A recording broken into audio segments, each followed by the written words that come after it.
can do is just tell the truth and trust in the American people that over time they're going to know what the truth is. Yes, it is time for the truth.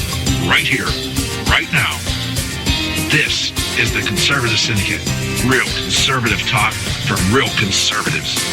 With your host, John Matthews.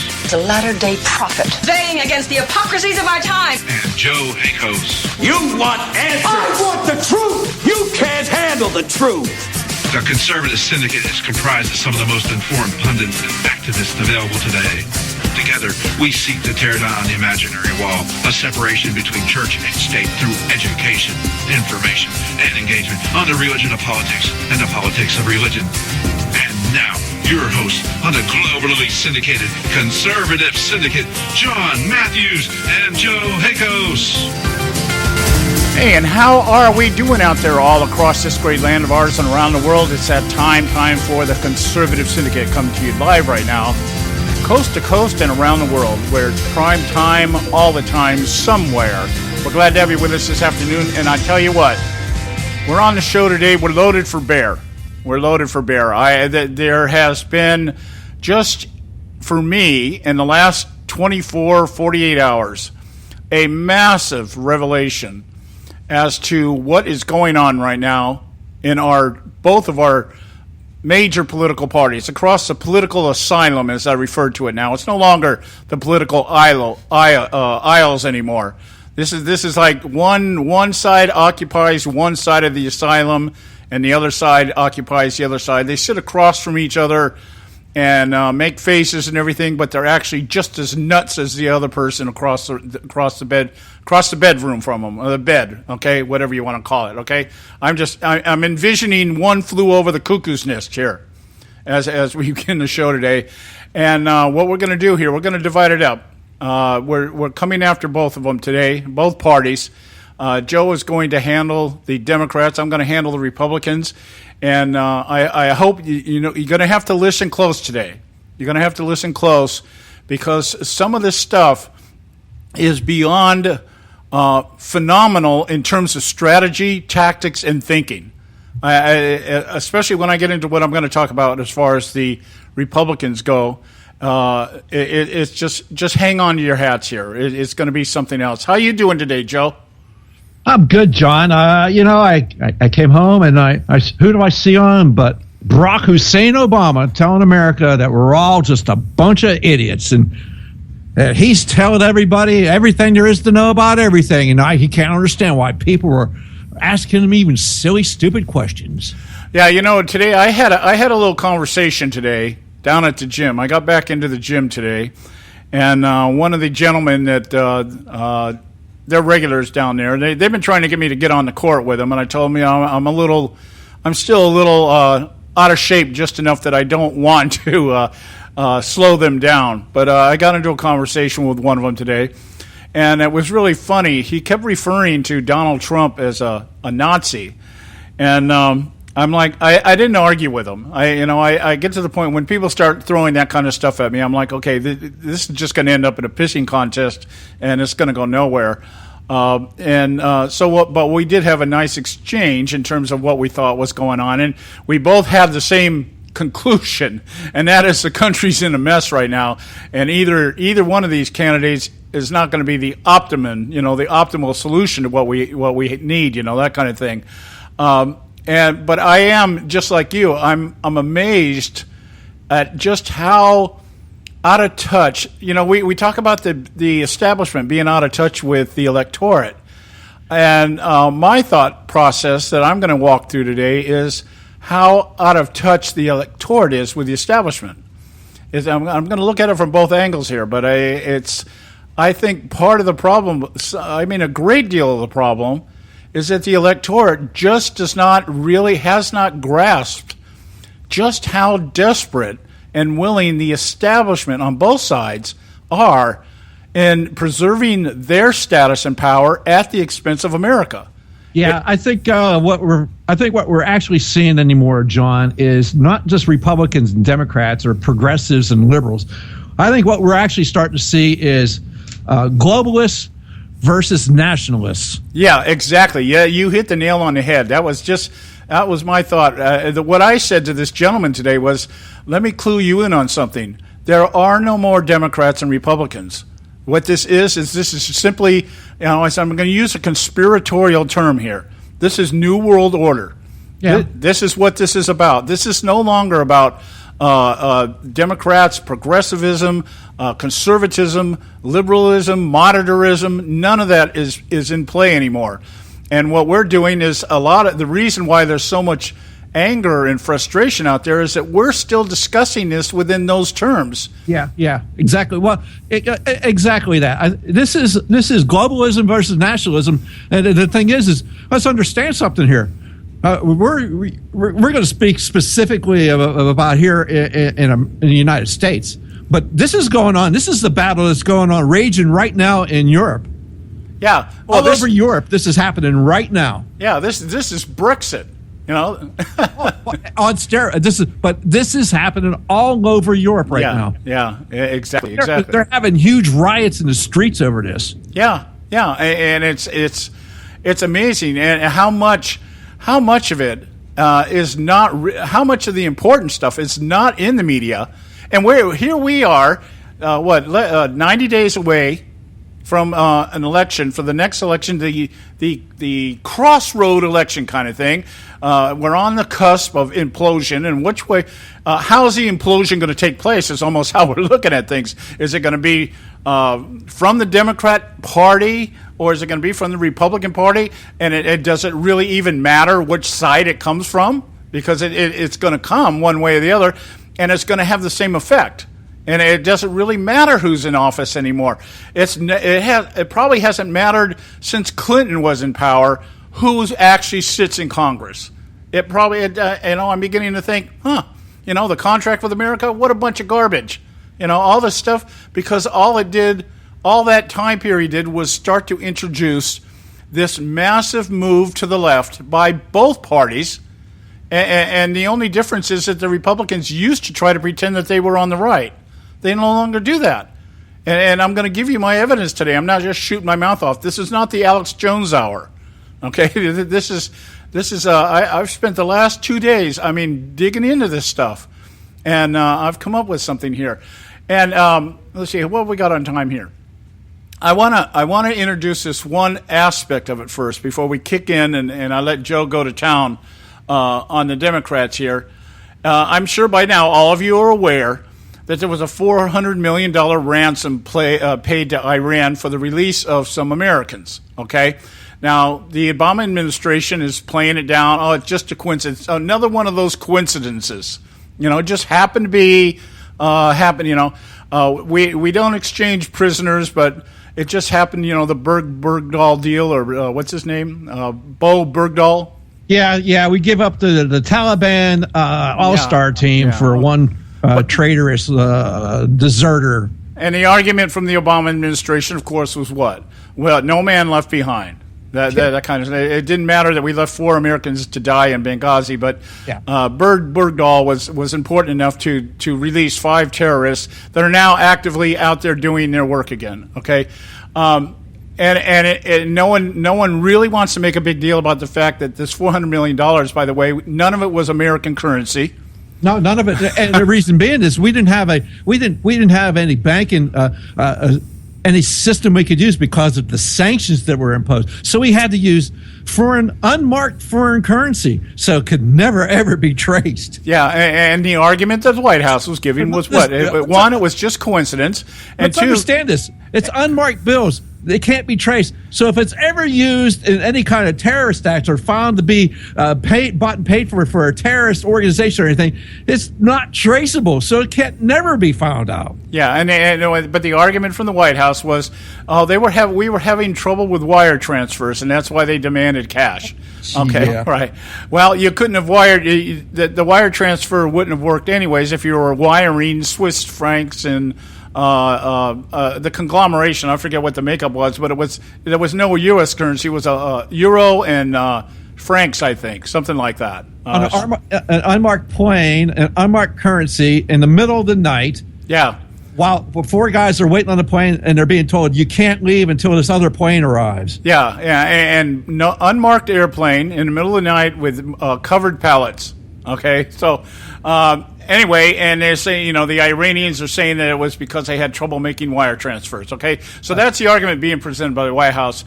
But we got to go to break here. But when we come back, I want to share this one thing that I just read today.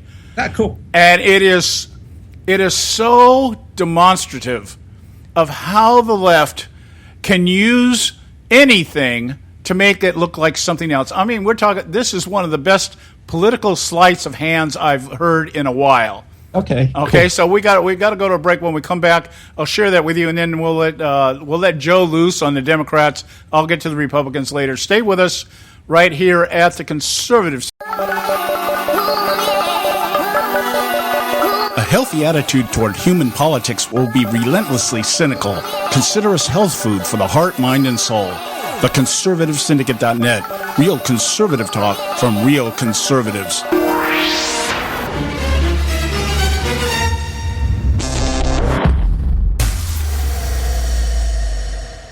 When our water heater broke down last month, it was a nightmare. It took 5 hours for the plumber to show up, and he charged us a couple of $100 just to come out. Then it cost another $1,800 to put in the new water heater. By the time it was all said and done, I felt like I'd been taken. But what else could I do? The smartest thing you can do is get a home warranty from American Residential Warranty. Their home warranties pay to repair or replace all your major appliances when they break, and they will break, and at the worst possible time. Call American Residential Warranty right now for free information on home warranties starting at just pennies a day. Don't wait for your refrigerator to stop running or your ceiling fans to stop turning. Call American Residential Warranty right now. Ask how you can save up to 50% on washer and dryer coverage. Just call 1-800-790-5960. That's 1-800-790-5960. Again, 1-800-790-5960. Call now. Limited time offer, 24-month commitment and credit qualification require cancellation fee, auto pay, and paperless billing and other restrictions apply. If you can't see the difference, why pay the difference? Switch to Dish for the best deal in entertainment.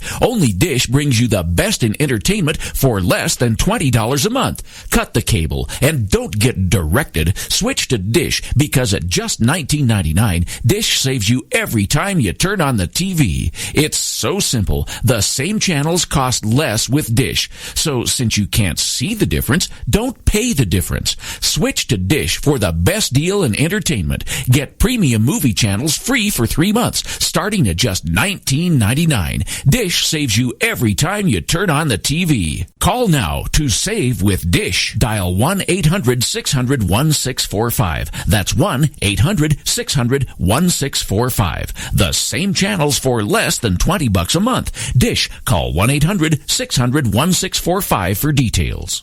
Hey folks, if you're like me, you don't place a whole lot of trust in today's media for the real truth and facts regarding the volatile world of finance and politics. When I want the real scoop on money, I go to the most trusted source I know, my good friend and colleague, Bob Cardoso. Bob is a noted expert with a PhD in international finance who airs his nationally known, globally syndicated show, Robert Cardoso Live Daily, Monday through Friday, 3 to 5 p.m. Pacific Time.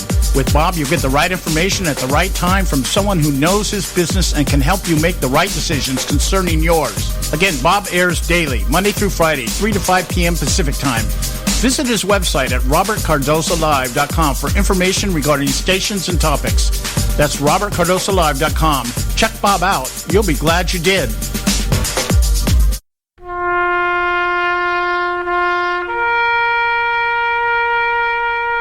Read something recently worth thinking about. It's the soldier, not the campus organizer, who's given us freedom to demonstrate. It's the soldier, not the reporter, who's given us freedom of the press. It's the soldier, not the poet, who's given us freedom of speech. It's the soldier who serves under the flag, who defends the protesters' right to burn the flag. Isn't it time now to demonstrate that we support our troops? Were it not for the brave, there'd be no land of the free. Fred Thompson's message was brought to you by citizensunited.org.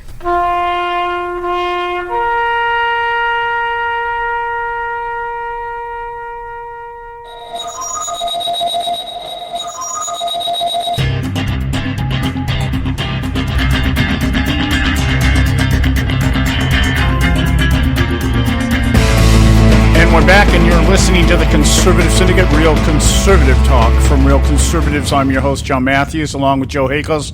And hey, I want to get right into this. I want to get this is just, I got to tell you, this is just absolutely brilliant. As deceptive and evil, and as just what's the word I'm thinking of? There's a word I'm thinking of here that it just explains just the epitome of evil manipulation and thinking. Maniacal? Diabolical. That's the word I was thinking of. Diabolical. Totally diabolical. And brilliant, just brilliant planning by the Democrats, the Obama administration. Now, as we said just before the break, quick recap here. We had 4 American prisoners released, and at the same time, $400 million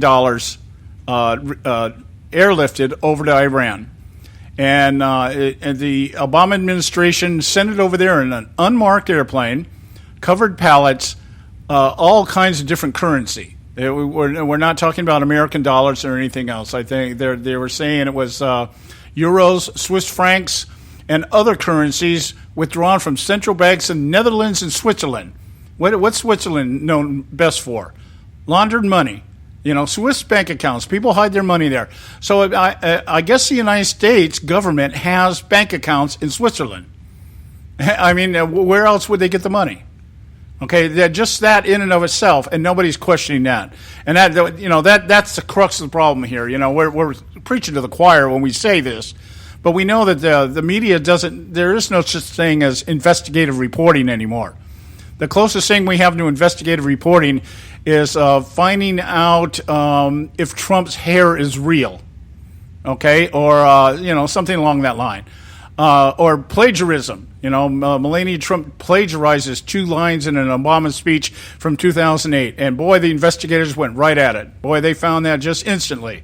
Now, getting into that, we're talking about the idea that what the government is saying, what the administration is saying, that the cash was actually the first installment of $1.7 billion settlement between the Obama administration and Iran over a failed arms deal signed in 1979, just prior to the fall of Shah Mohammad Reza Pahlavi. Okay, so Obama is paying off a debt, supposedly, I guess, that was incurred back in 1979. Well, who was in office in 1979? Oh, Jimmy Carter. Oh, yeah, that guy. Okay. And he didn't even bother worrying about it. Yeah, and by the way, it kind of brings into question the idea that what happened the day after Jimmy Carter, or the day after Ronald Reagan was inaugurated? Oh, it happened that day. Yeah, Tehran released hostages. So, maybe that's what it was. Maybe this is an installment on a previous ransom that Jimmy Carter had agreed to, but because he didn't get reelected, never got paid. I don't know. I'm just speculating here. I'm just an average Joe Doe. I'm not a political operative by any stretch of the imagination. But these kind of things, it's not rocket science. If you just kind of put 1 and 1 together, you'll get 2 most of the time. Unless, of course, you're a liberal or a progressive, then you use Common Core math. You can come up with any number you want. But here's my point. Okay.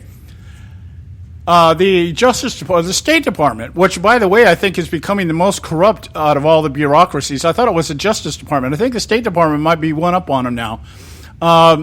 John Kirby said that no, this they were completely separate. See, this is liberal explanation, and the liberal sheeple will listen to this and go, "Oh, okay." He said there were 2 separate discussions. They were not only 2 negotiations, they were separate. They were conducted by different teams on each side, and in each case, the technical experts involved in these negotiations have actually been going on for years. And I guess that must be they've been negotiating for years about how to release this money or how to get this money back on a failed arms deal back in 1979. And it just happened to coincide with the release of 4 American prisoners at $100 million a pop. Okay, now, that's the White House spin. Now, of course, everybody's saying, no, that's not true. That's a lie. That's a lie. Okay, that didn't work. It didn't work. It didn't pacify enough people. And what's happening is there are still some people in the media that are talking about it. So we gotta squelch this. We gotta kill it off somehow. So they come up with this really, just brilliant. My head, I was like a bobblehead doll when I read this. I went, wow, what a piece of work here. Here's an article from the Washington Post published by Jennifer Rubin today. The Justice Department throws Kerry and Obama under the bus. It says here that as a follow-up to a bombshell that the Obama administration airlifted $400 million in cold hard cash to Iran, a fancy workaround of Iran's barriers to using the dollar and other international currencies, comes from this Wall Street Journal. Here's the quote. Senior Justice Department officials objected to sending a plane loaded with cash to Iran at the same time that Iran released 4 imprisoned Americans. But their objections were overturned by the State Department, according to people familiar with the discussions. The timing and manner of the payment raised alarms at the Justice Department, according to those familiar with the discussions. People knew what it was going to look like, and there was concern the Iranians probably did consider it a ransom payment, said one of the people. Now, let's note here, first of all, we don't know who one of the people are, okay? We don't know who these people are that are familiar with the discussions.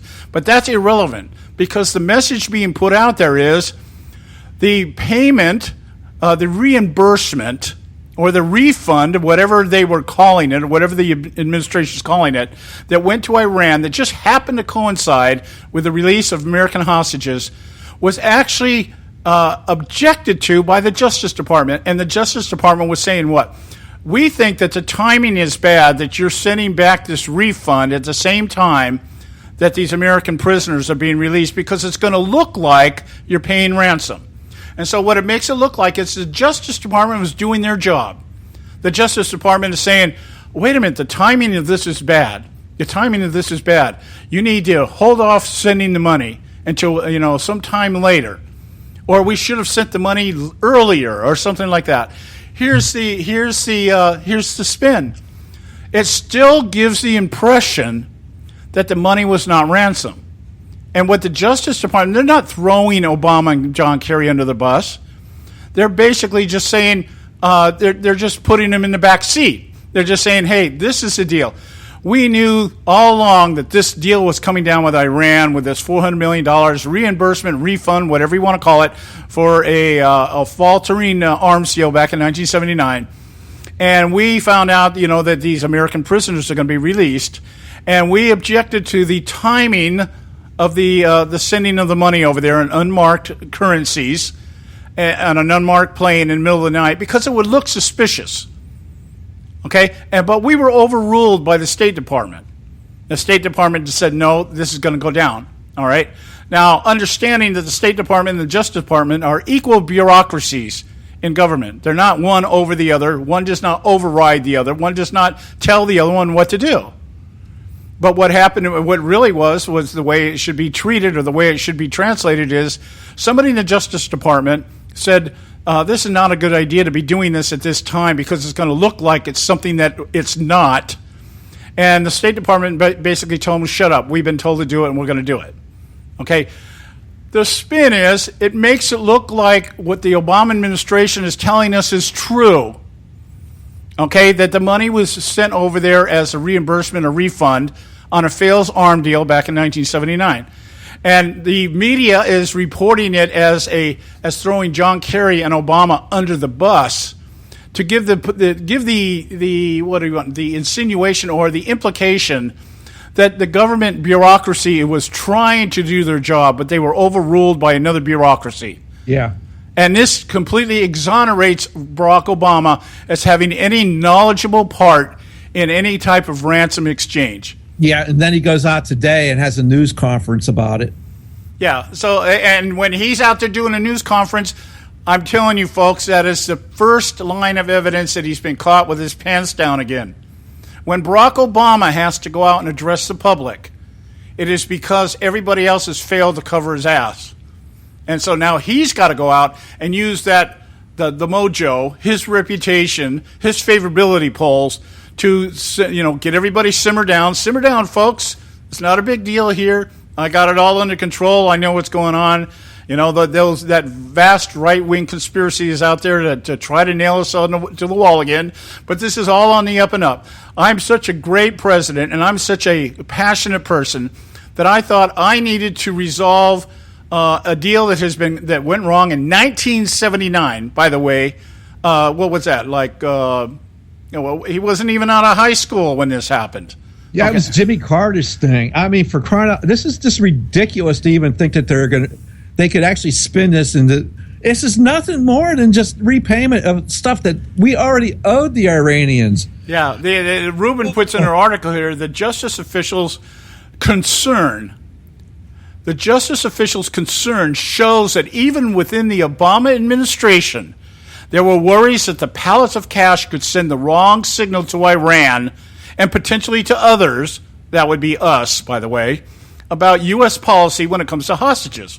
Well, not just us, but other nefarious governments out there, North Koreans, etc., because, hey, the Americans are willing to pay money to get their people back. Exactly. Now, here's my last point on this. You know when that first started, John, when we said we weren't going to do that? You know when that first started? That we said we weren't going to pay for hostages? We weren't going to pay ransom? No, you got me on that one. Thomas Jefferson. Back again. Hey, Tripoli, Libya. Oh, yes. Yeah. Muslims. Barbary pirates. Yes, exactly. Muslims once again. Yeah, and by the way, wasn't that the incident that from which the Navy became part of the War Department? Yes, and it led to the Marine Corps hymn. Yeah, and by the way, Thomas Jefferson didn't negotiate. He sent people over there to kill him. Yeah, exactly. Okay. Now here's my this is different now. Here's my closing point on this. Okay. Rubin writes, justice officials' concerns show that even within the Obama administration, there were worries that the pallets of cash could send the wrong signal to Iran. Like Iran is going to not know what this is about, okay? Yeah. And potentially others, that would be us, about U.S. policy when it comes to hostages. The concern that Rubin is saying here is that the justice officials were concerned about this looking like we were paying a ransom, when in actuality, what we were doing, we're reimbursing or refunding money from an arms deal gone bad back in 1979. Now, Jennifer Rubin is a highly respected conservative writer. She's a columnist. I read her stuff all the time. 99.9% of the time, she is spot on. But this is willful participation in a lie for her to write this in such a way to imply that the Justice Department is not spinning this and that the Obama administration is telling us the truth. Okay, so now now this is where the light went on. This is where I went, here it is. Here it is. The media, Fox News, all the rest of them are in collusion now to, 1, protect Obama's legacy, 2, to destroy Trump, and 3, to get Hillary in the White House because it protects the status quo of the establishment. Yes, it's the establishment and the globalists that own News Corp. Yeah, I put this on the same level as watching Christine Amanpour go from an international correspondent to heading up This Week on ABC. When she was in the foreign theater covering events out there, she was a pretty objective reporter. I'm not saying she didn't have her biases, but when she reported what she saw, and she reported what other people were saying. It was not her opinion. She came over to ABC, took the desk that Stephanopoulos now occupies, and she became an operative. She became a Democrat operative. Now she's with CNN, and now she's a full-fledged operative. Yep. Okay? Jennifer Rubin just joined the ranks of the Democrat operatives. Okay? She's no longer... She might as well... Her and George Will might as well get together. I think we need to start referring to him as Democrat Republican. She's joined the ranks of the globalist operatives. Yeah, maybe the globalist party is what we should be referring to here. Exactly, because that's who this is on both the D's and the R's. Yeah. Or maybe we'll call it by its proper name coming out of the left right now. Maybe it's the Democratic Socialist Party. Okay, maybe that's what we need to why don't you guys just join ranks? Just call yourselves the Democratic Socialists. Okay, because that's really what's happened. Jennifer Rubin, who I once respected, has joined the ranks of the leftist operatives by penning an article in such a way as to defend Barack Obama. We got to go to break. When we come back, I'll set Joe loose on you. Stay with us right here at the Conservative Syndicate. Don't go away.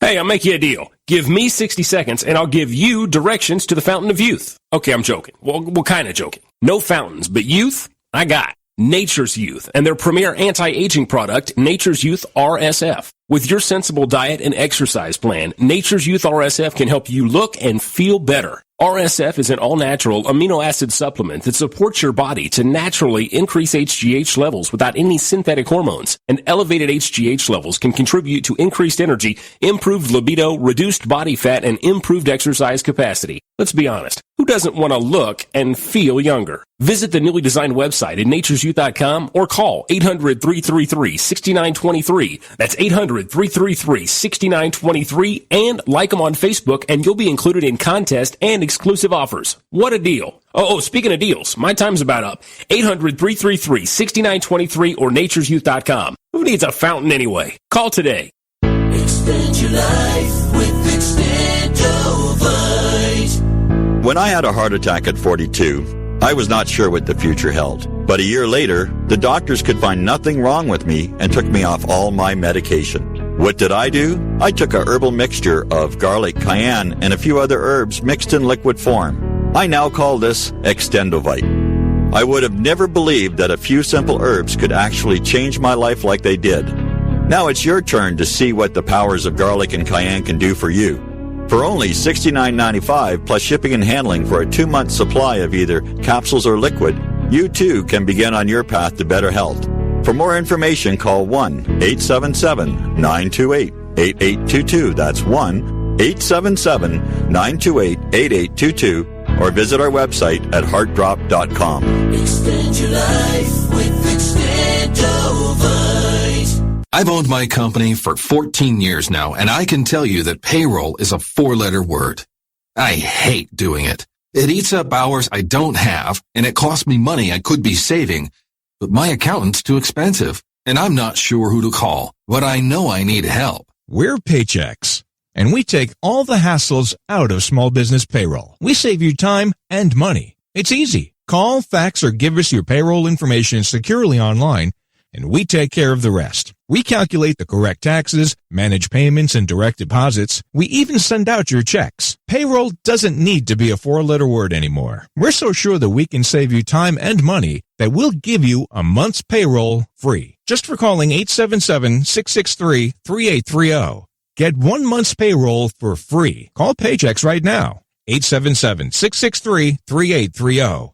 That's 877-663-3830. Hey, I don't back anybody unless I believe in them. And I do believe in the value of investing in gold and silver. And the company I trust to buy my gold and silver from is Swiss America. I've been working with them for nearly a decade. I trust them, and you can too. Swiss America will help you sort through and find the best options available when you're considering investing in gold and silver coins. Listen, for over 30 years, Swiss America has been offering Americans what they want in their investments: safety, liquidity, quality, reliability, and a potential profit. Gold and silver have a place in every investor's portfolio. So, why not let Swiss America help you diversify your investment portfolio now? Call now for free information.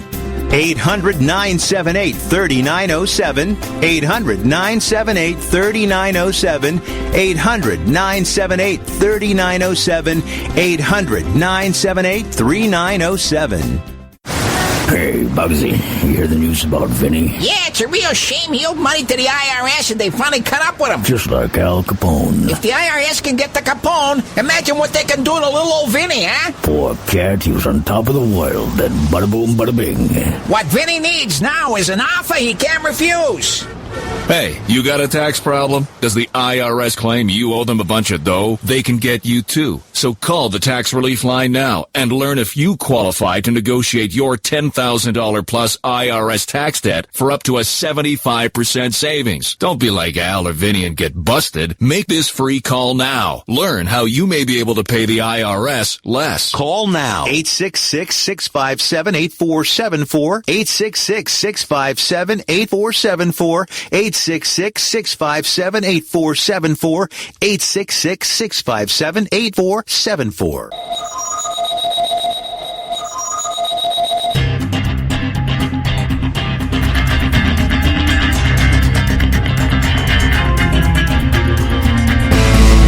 All right, hey, we're back. You're listening to the Conservative Syndicate, real conservative talk from real conservatives. And, we're talking about how the media is just going overboard. They're in overdrive right now, trying to destroy Trump. I mean, the conventions are over. The gloves are off. It is what it is. We knew this was coming down, but it is. By the way, I'm just going to say, Barack Obama just offered a better word. I was talking about diabolical. And what he said in denying that this had anything to do with ransom, he said this is not some nefarious plot. That is a better adjective. But the fact that he's out there not only denying that this was some kind of ransom, but also to give us an update on ISIS, how the administration is still defeating ISIS, how they're still neutralizing everybody involved with ISIS, or ISIL, as he likes to refer to them. And don't tell me this is not a spin machine in motion here. This is damage control. And like I said, majoring in the minors. We are now being subjected to an exhaustive investigation as to whether Melania Trump worked as an illegal immigrant here in the United States. That's the important stuff, folks. That's the important stuff. We got to worry about whether some model posed half naked over here and did it illegally. Okay, this is the new shiny object, because the Muslim parents at the DNC convention has worked its magic, and it's wearing out. So we need another shiny object now. I'm glad you brought them up. I really am. All right. So, having said that, I'm going to turn the con over to Joe, because he has his own rant today to go with. And go for it, man. And I'm so glad you brought up the cons.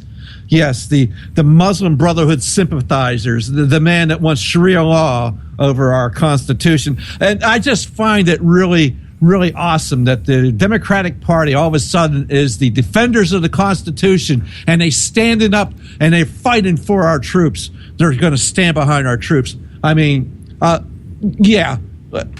here, let me. I think the Republican nominee is unfit to serve as president. I said so last week, and he keeps on proving it. The notion that he would attack a Gold Star family. Oh, a Gold Star family. Oh, everybody, hey, bow down and praise the Gold Star family. How about the guy that actually died? That's the guy that really sacrificed. The parents, okay, fine. He wants to stand up there and wave his pocket Constitution around, right? And say Donald Trump's insulted him. Well, hey, I don't know. Let's see. How about the Democratic nominee for president? I'll read. Let's see. This interview with Chris Wallace the other day. Chris, my heart goes out to both of them. Losing a child under any circumstances, especially in this case. 2 State Department employees, extraordinary men, both of them. 2 CIA contractors gave their lives, protected our countries, our values. I understand the grief and the incredible sense of loss that can motivate that. As other members of the family who lost loved ones have said, that's not what they heard. And here you go. Here's the part that gets me. And so she didn't say they lied. Yeah. Pat Smith, mother of Sean Smith. It's who she's talking about. I don't hold any ill feeling for someone who in that moment may not fully recall what that was or wasn't said. Yeah. And when we talk about recall here, just a moment here. Mr. Khan's up there waving his little pocket Constitution at Donald Trump, basically accusing Donald Trump of not understanding the Constitution in terms of immigration. That's what he was saying. This was an attack against Trump's anti-Muslim ban. All right, so that's what it is. My son, a Muslim, fought and died for this country, and you're out there, saying that we ought to ban Muslims from coming into America. By the way, this guy was an attorney that did E5 visas, which allow rich people to buy visas. Yes. Okay. He wants to waive that Constitution. I want the Democrat. You start defending the Constitution. You show me where immigration's in the Constitution at all, Democrats. Yeah, show but it to me. I'll tell you one thing that is in the Constitution, and that is the authority of any sitting president to ban people from coming into the country if they feel that there's a threat. That's in there. Yes. Okay. So, Mr. Khan and his friends, and they're so defending of the military. Oh, and let's not forget, remember they hammered Donald Trump because he said he didn't think John McCain was a war hero.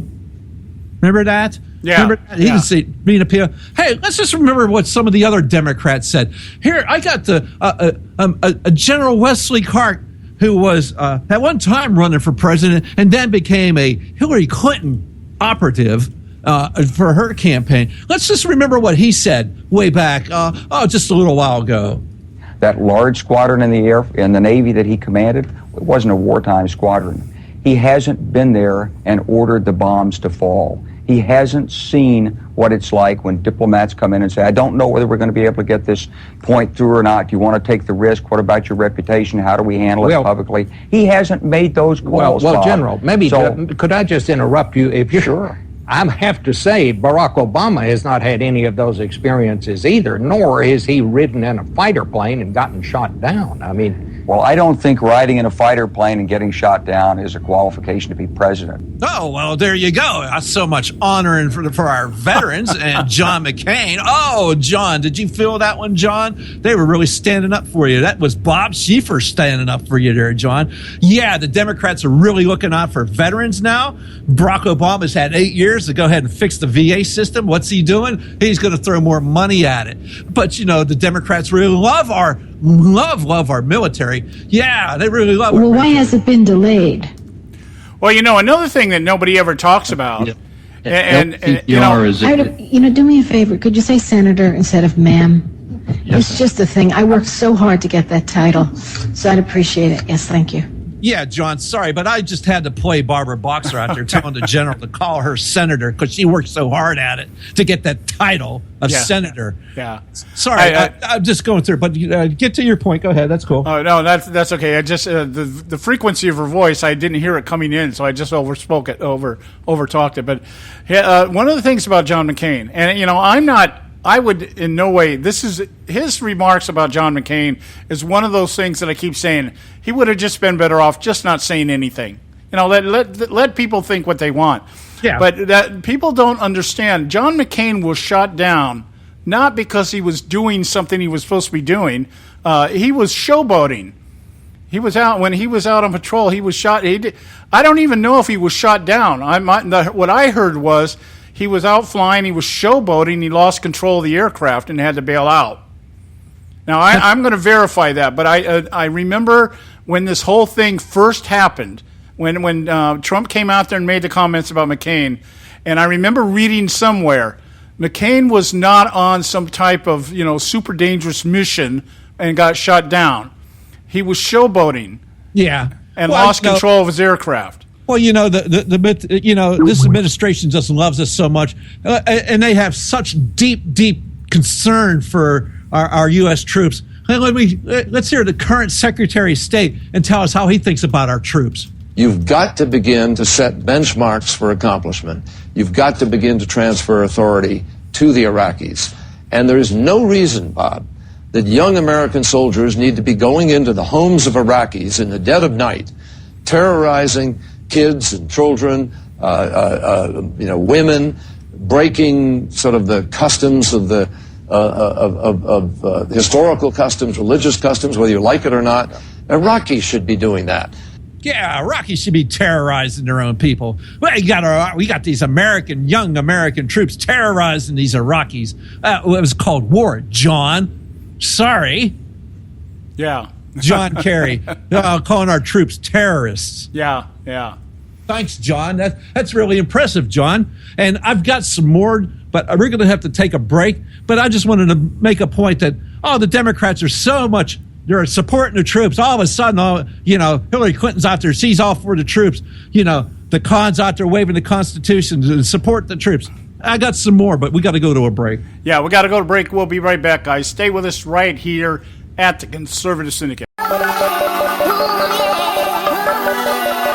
A healthy attitude toward human politics will be relentlessly cynical. Consider us health food for the heart, mind, and soul. TheConservativeSyndicate.net. Real conservative talk from real conservatives.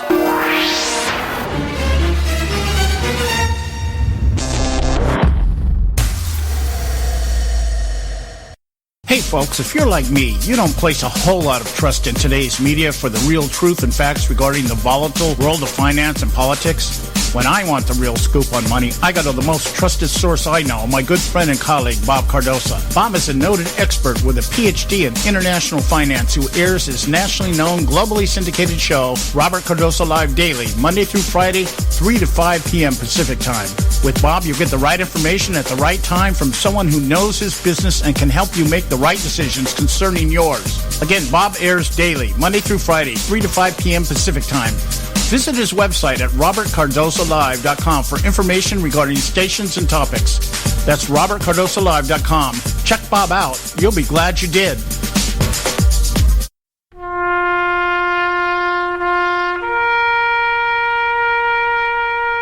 Read something recently worth thinking about.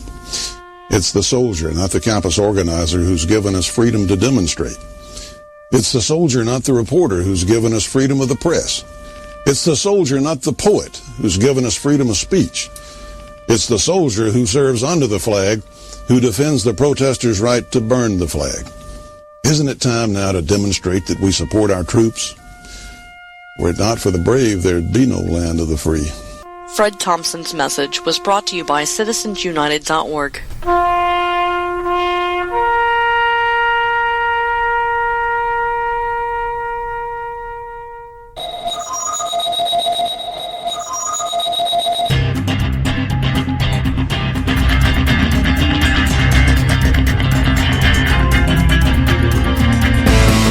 All right, hey, we're back, and you're listening to the Conservative Syndicate, real conservative talk from real conservatives. I'm your host, John Matthews, along with Joe Hakels. Hey, and just before we get back to Joe here, I want to mention this. I'm just going to mention this. I mentioned this before the break about John McCain being a showboater and having crashed a plane, and his capture in North Vietnam was all about heroic duty and all this other stuff. Anybody that served as a POW, I'm not taking any slight. I'm not taking any shot at him for that reason. Anybody that survived that deserves whatever recognition they have that they've received. But I'll tell you this. I looked it up here, and this is astounding to me. I'm just going to mention it real quick here. The rumors out there were that John McCain, during his time in the Navy, crashed 5 aircraft while he was in the Navy. It turns out that he actually did crash 2. Okay, one was found to be his fault, and the other one was due to an engine failure. There was a third plane he was in that was destroyed on the deck of the carrier USS Forrestal when a missile fired accidentally from another plane and hit his plane, and it killed 134 sailors. And nearly killed McCain. A fourth plane was lost when he was shot down over North Vietnam on a bombing mission over Hanoi, but he returned from that one. A fifth alleged crash turns out to be a misinterpretation of a flight accident that did not result in the loss of the aircraft. And McCain admitted to causing the incident through daredevil clowning, but he returned safely. Now, here's the point I'm going to make about this. In the Navy, if any other pilot had lost that many aircraft or been involved in that many incidents, they would not be allowed to fly. No. And it says right here, it says, none of these incidents prevented McCain from winning regular promotions and being assigned additional flight duty. He was given an admiral, man. That's you can get away with that. Yeah, he was given a Navy Commendation Medal. He won a Distinguished Flying Cross for 2 separate missions. They have no records of any of the accidents that took place. No naval records of any of the accidents that took place. All they have is McCain's testimony from his biographer in his book. How convenient. Yeah, how convenient. Okay. So I just throw that out there. The big war hero. Maybe Trump should have emphasized a little bit of that instead of just coming out and shooting his mouth off in 145 characters and letting it go at that. Yeah. Anyway, back to you, Joe.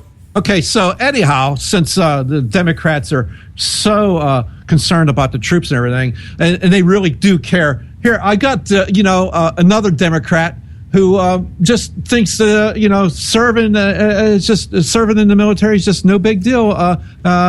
Meanwhile, less than 1% of our nation's population are actually serving. And maybe if we had more, they would kind of consider a little bit. This is Senator Mark Pryor talking about then Congressman Tom Cotton. And he seems to have run for the House just in order to run for the Senate. So how do you view his 2 tours of duty in Afghanistan and Iraq in the context of that? Hey, I have total respect for that. I appreciate that. I will never criticize anyone for serving our country, and I say thank you for that. But you don't see it as a qualification to become a senator? No, there's a lot of people in the Senate that didn't serve in the military. In the Senate, we have all kinds of different people, all kinds of different folks that have come from all kinds of different backgrounds, and I think that's part of this sense of entitlement that he gives off, is that almost it's like, I serve my country, therefore let me to the Senate. That's not how it works in Arkansas. Yeah, that's not how it works, period. But hey, Senator Pryor, yeah, sense of entitlement. Yeah, I'm sure Tom Cotton was really feeling entitled when he was over in Afghanistan, getting shot at and, kicking down the doors and everything that John Kerry's going and terrorizing people, Yeah, I'm sure he didn't have anything better to do. Well, yeah, and maybe they don't have this sense of entitlement in Arkansas, but they'd have it in Arizona, apparently. I mean, isn't that really what John McCain has been running on ever since he's come into the Senate? Yeah, that absolutely. So what really this comes down to is I want to show people the real Democratic Party, and it's a scene that didn't quite make it into the Desh D'Souza's Hillary's America, the history of the Democratic Party. This did not make it into this movie. But this is very, very telling, and I want to go ahead and play this. And he is discussing this with Vanderbilt professor Carol Swain, and they're just talking about, I'll let you figure it out. Who are the Democrats and who are the Republicans? And so this is a couple minutes long, so I'm going to get this in here before we have to go to the top of the hour. Okay. I want to name some prominent people who have been involved with America's racial history. And I'd like you to tell me simply if they were Republicans or if they were Democrats. Okay. Let's begin with the inventor of the positive good school of slavery, the idea that slavery was a good idea, Senator John C. Calhoun. Democrat. What about the guy who invented popular sovereignty, the idea that each territory could decide for itself if it wanted slavery, yes or no? Stephen Douglas. Democrat. What about the writer of the Dred Scott decision authorizing slavery and claiming that blacks have no rights, that a white man ought to respect, Roger Taney? That sounds like a Democrat. What about the founder of the Ku Klux Klan, Nathan Bedford Forrest, who was also a Confederate general? Democrat. What about the great champions of segregation, the people who legislated separate but equal and the black codes throughout the South? Democrat.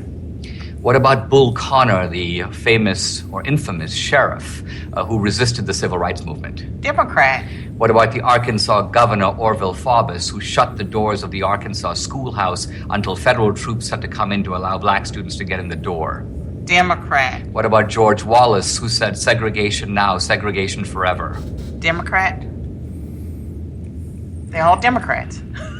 Let's now talk about a few more figures in American history who resisted racial oppression. Abraham Lincoln. Republican. His Secretary of State, Seward. Republican. What about the 2 leading senators who championed the cause of abolitionism, Thaddeus Stevens and Sumner?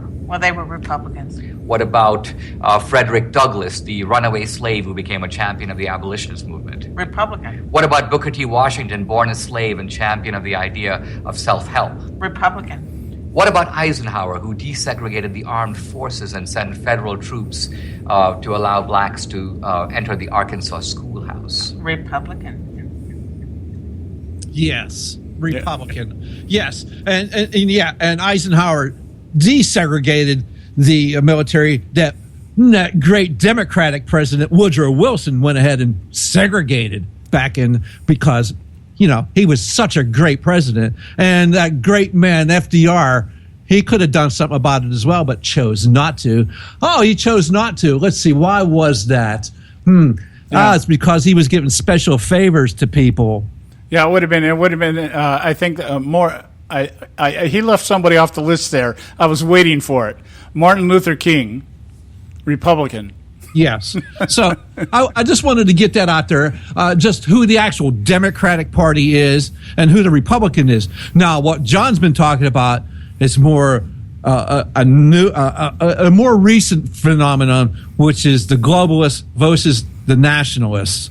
And the globalists are in both of these parties, the Democrats and Republicans. I first that's what we have to fight about. Yeah, I first started entertaining this idea that what we had here was the what do you want to call it? The evolution of globalism within the United States. When I was reading I get a publication called Imprimis. Yeah, Imprimis, yeah. Mm-hmm. Okay, from Hillsdale College. Yeah. And I was reading one of the editions. It had to be well over a year ago. Mm-hmm. And I forget who it was. It was a woman. I don't remember her name. But as I'm reading it, what they do is they send you a transcript of a speech that some known political person, it might be like, I think the last one was Clarence Thomas. Yeah, Clarence Thomas. I got it right here. Okay, and what you do is you get a transcript of a speech that somebody is making at Hillsdale College. And this woman was talking about, I forget what she was talking. It had to do with foreign policy. It had to do with what was going on over with Iraq, that kind of thing. And they always have a little type of biography underneath it. And in this, it mentioned that she was a member of the Council of Foreign Relations. Okay, and I saw that, and I went, my radar went up.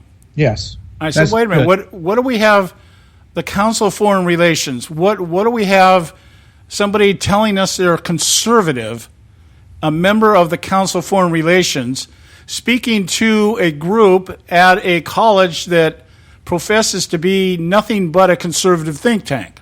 Mm-hmm. And so that I went, that's kind of weird.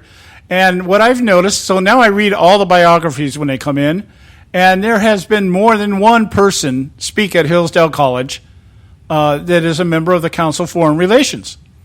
And so I just kind of started thinking about this. And I thought, why is it that is not something that more people are paying attention to? Well, it's because it's a difficult organization to understand. Yeah, it's fairly nebulous, and part of this is what you hit the nail on the head before, John.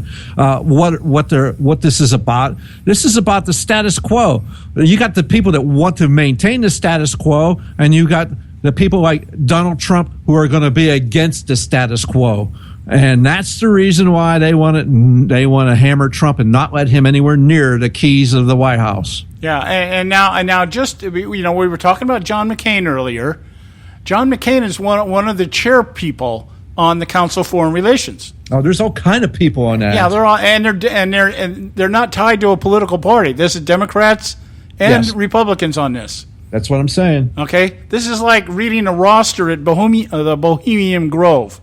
And I'm like, so that has been playing in the back of my mind as we've been watching this entire election process unfold this time around.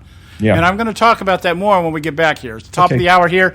Yeah. Time for the Edwards Notebook. We'll pay some bills. We'll be right back. Stay with us right here at the Conservative Syndicate. Don't go away. Democrats have themselves made the best case possible against the election of Mrs. Clinton to the presidency of the United States of America.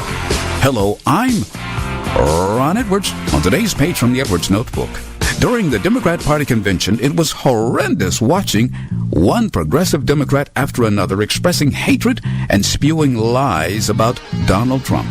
In fact, the Democrats did not utter one single word in regards to defeating the Islamic terrorists or law-breaking illegal immigrants, but were very quick to condemn Donald Trump, who legally worked his way up the ladder of success and has hired tens of thousands of workers from all walks of life.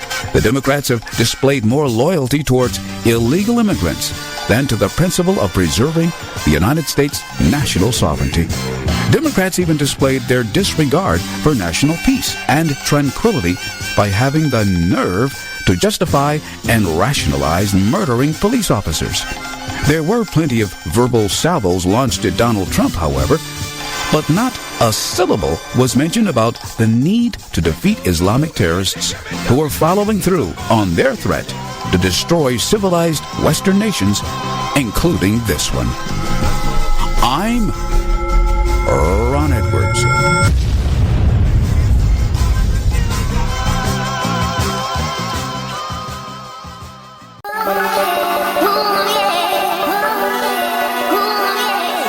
You can catch all our archives at theconservativesyndicate.net. The Conservative Syndicate. Real conservative talk from real conservatives.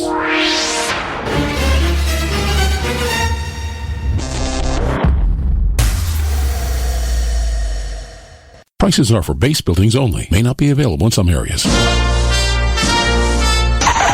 Attention business owners, do you want a stimulus package that really works? Before you spend thousands of dollars more than you should on your next building project, listen to this. General Steel has a stimulus package designed to help you save as much as half the cost of conventional construction on your next building. As much as half. That's right, General Steel can save you thousands of dollars with a pre-engineered steel building designed for your business or church. How about a 50 by 100 foot building for under $30,000? So don't pay thousands more than you should without calling General Steel first and save as much as half the cost and time of conventional construction. With the projected demand for steel in Japan and China, prices may be skyrocketing. 877-927-3360. 877-927-3360. 877-927-3360. Term life insurance. It can be a powerful way to protect your assets and your family. You work hard to earn and save your money to build a nest egg for the future. Don't let it get wiped out because you didn't plan ahead. Take the time now and make a small investment in $500,000 or more in quality term life insurance. Call the Term Lifeline and let us shop the best companies to give you the lowest rates. We specialize in policies of $500,000 and above. Ask about some of our 10 and 20-year fixed rate plans with guaranteed rates. Call the Term Lifeline right now for your free insurance quote. 800-870-3609. 800-870-3609. You owe it to yourself to protect your family and your assets. Make term life insurance part of that plan. Call the Term Lifeline right now. 800-870-3609. 800-870-3609. Hey folks, if you're like me, you don't place a whole lot of trust in today's media for the real truth and facts regarding the volatile world of finance and politics. When I want the real scoop on money, I go to the most trusted source I know, my good friend and colleague, Bob Cardosa. Bob is a noted expert with a PhD in international finance who airs his nationally known, globally syndicated show, Robert Cardosa Live Daily, Monday through Friday, 3 to 5 p.m. Pacific Time. With Bob, you get the right information at the right time from someone who knows his business and can help you make the right decisions concerning yours. Again, Bob airs daily, Monday through Friday, 3 to 5 p.m. Pacific Time. Visit his website at robertcardosalive.com for information regarding stations and topics. That's robertcardosalive.com. Check Bob out. You'll be glad you did.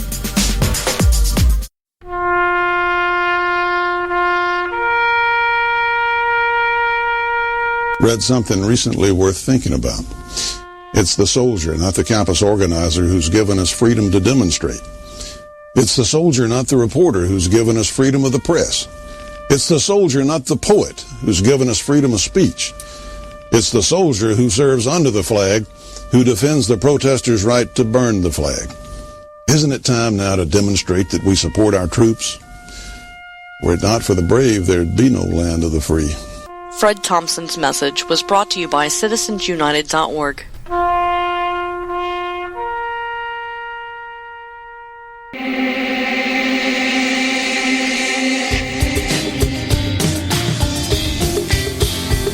Hey, all you can do is just tell the truth and trust in the American people that over time they're going to know what the truth is. Yes, it is time for the truth.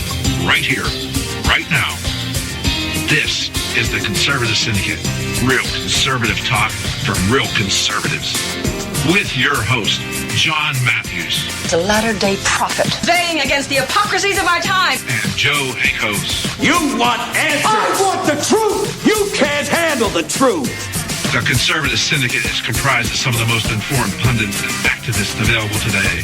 Together, we seek to tear down the imaginary wall of separation between church and state through education, information, and engagement on the religion of politics and the politics of religion. And now, your host on the globally syndicated Conservative Syndicate, John Matthews and Joe Hakos. All right, hey, we're back, and this is hour two of the Conservative Syndicate, coming to you live right now, coast to coast and around the world, nationally acclaimed, globally syndicated, and we are glad you took the time to join us. I hope you enjoyed Joe's little expose the first half there, talking about the Democrats and how what they're really about. There's so many people that do not understand who these people are really about. Or what they're about, not who they are, but what they're about. I'm going to misphrase that there, and but even more secretive and even more ignorant the electorate is of the GOP and what's going on that side of the political asylum. It has been a real eye opener for me. I mean, as somebody, I've been on the air now 9 years, and I thought I had a pretty clear understanding of what Republicans believed. Yeah. And I think for the most part, most Republicans, the average everyday Joe Doe Republican, would probably adhere to what we believe, in terms of ideology and the platform. But it became rather apparent to me that, as you start seeing the Republican Party begin to evolve into this complicit, not everybody thinks they're obstructive. They're not anything. They're like stagnant. It's like they really status quo. I think they're taking it literally. Like, let's not do anything. That kind of thing. And in the process of doing that, letting the left do whatever they wanted to do, and continually selling us the lie every election cycle that they're believers in small government and limited government, and all about the individual and our prosperity and our opportunities as Americans, and all the patriotic banter and jargon that they trot out every election cycle, and then pack away after the elections are over. And it's happened too many times now. And yeah, they duped me a couple of times, but not any longer. And so I started to see this kind of like, and I could understand a little bit why they were going that way.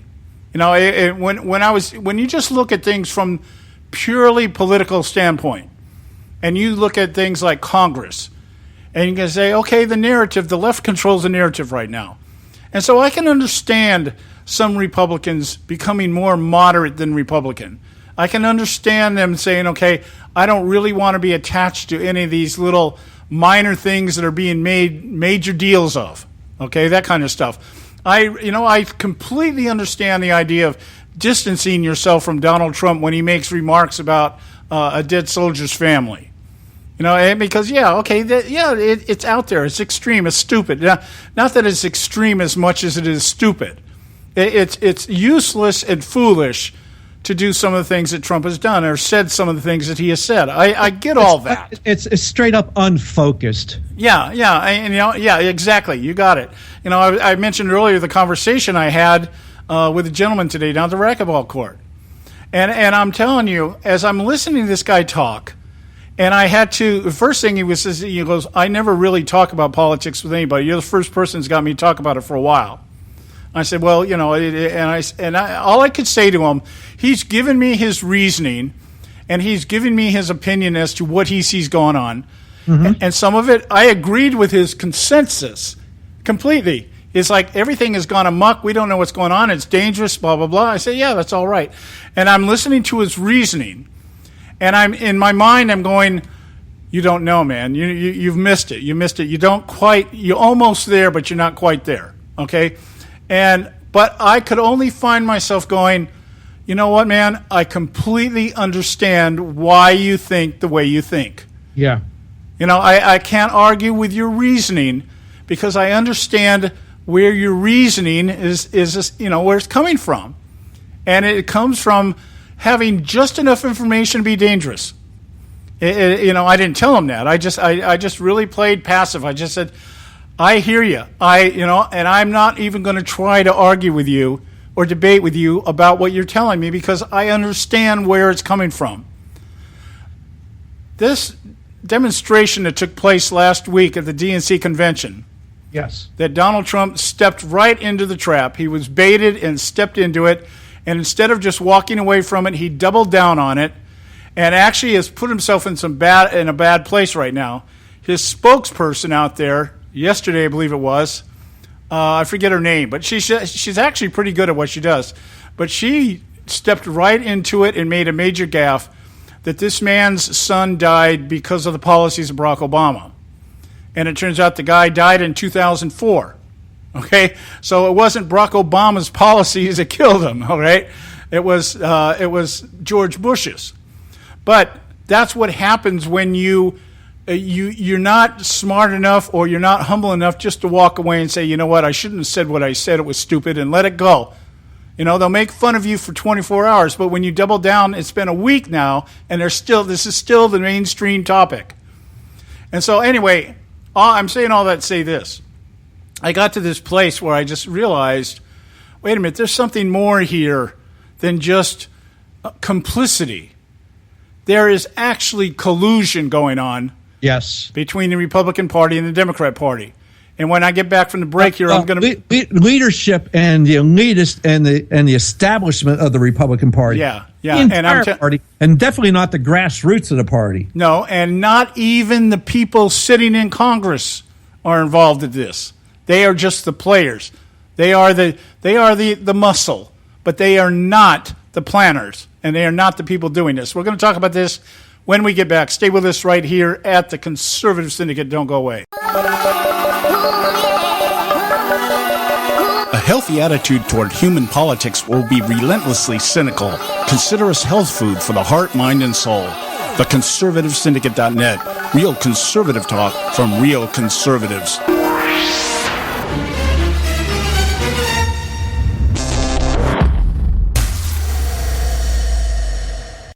When our water heater broke down last month, it was a nightmare. It took 5 hours for the plumber to show up, and he charged us a couple of $100 just to come out. Then it cost another $1,800 to put in the new water heater. By the time it was all said and done, I felt like I'd been taken. But what else could I do? The smartest thing you can do is get a home warranty from American Residential Warranty. Their home warranties pay to repair or replace all your major appliances when they break, and they will break, and at the worst possible time. Call American Residential Warranty right now for free information on home warranties starting at just pennies a day. Don't wait for your refrigerator to stop running or your ceiling fans to stop turning. Call American Residential Warranty right now. Ask how you can save up to 50% on washer and dryer coverage. Just call 1-800-790-5960. That's 1-800-790-5960. Again, 1-800-790-5960. Call now.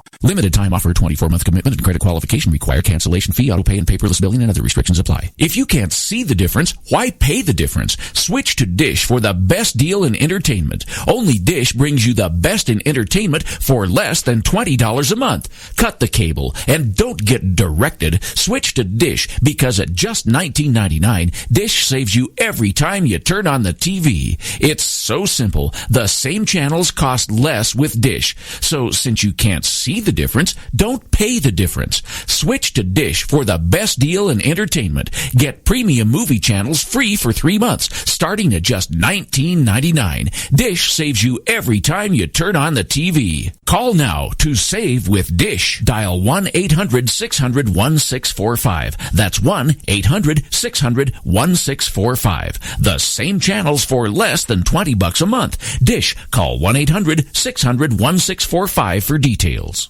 Hey folks, if you're like me, you don't place a whole lot of trust in today's media for the real truth and facts regarding the volatile world of finance and politics. When I want the real scoop on money, I go to the most trusted source I know, my good friend and colleague, Bob Cardoso. Bob is a noted expert with a PhD in international finance who airs his nationally known, globally syndicated show, Robert Cardoso Live Daily, Monday through Friday, 3 to 5 p.m. Pacific Time. With Bob, you get the right information at the right time from someone who knows his business and can help you make the right decisions concerning yours. Again, Bob airs daily, Monday through Friday, 3 to 5 p.m. Pacific Time. Visit his website at robertcardosolive.com for information regarding stations and topics. That's robertcardosolive.com. Check Bob out. You'll be glad you did.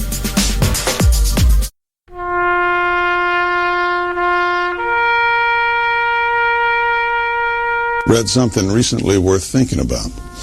It's the soldier, not the campus organizer, who's given us freedom to demonstrate. It's the soldier, not the reporter, who's given us freedom of the press. It's the soldier, not the poet, who's given us freedom of speech. It's the soldier who serves under the flag, who defends the protesters' right to burn the flag. Isn't it time now to demonstrate that we support our troops? Were it not for the brave, there'd be no land of the free. Fred Thompson's message was brought to you by citizensunited.org.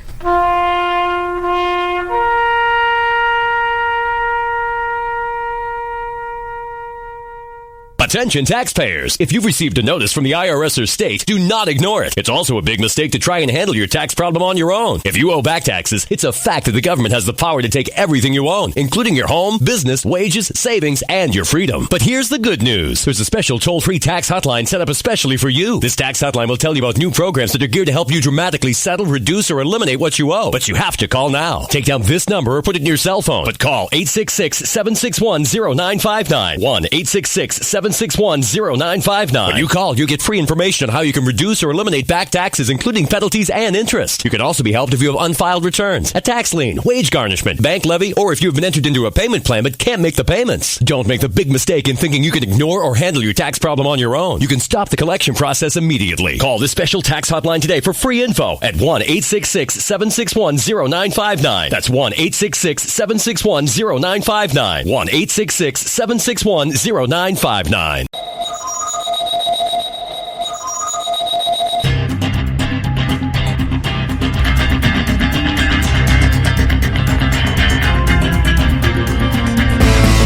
And once again, you are back, or we are back, the Conservative Syndicate, Real Conservative Talk.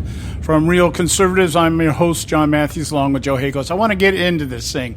Now, what I'm going to try to do here is I'm going to try to take you through the channels of my mind, the process by which I see things and reason things out and come to the conclusions that I come to. And in doing so, it may sound at times a little discombobulated, but the way I think, as I've always said, there's a method to my madness. Just stick with me, pay attention, and we'll end up all at the same place, okay? There was a comment made by Rush Limbaugh yesterday on his show. I heard it when I was in my car driving around. I happened to be driving at the time he was on the air, and I was listening to it. And he makes this comment. I'm going to read you exactly what he says here. He says, back to Bill Hemmer's question earlier today on Fox.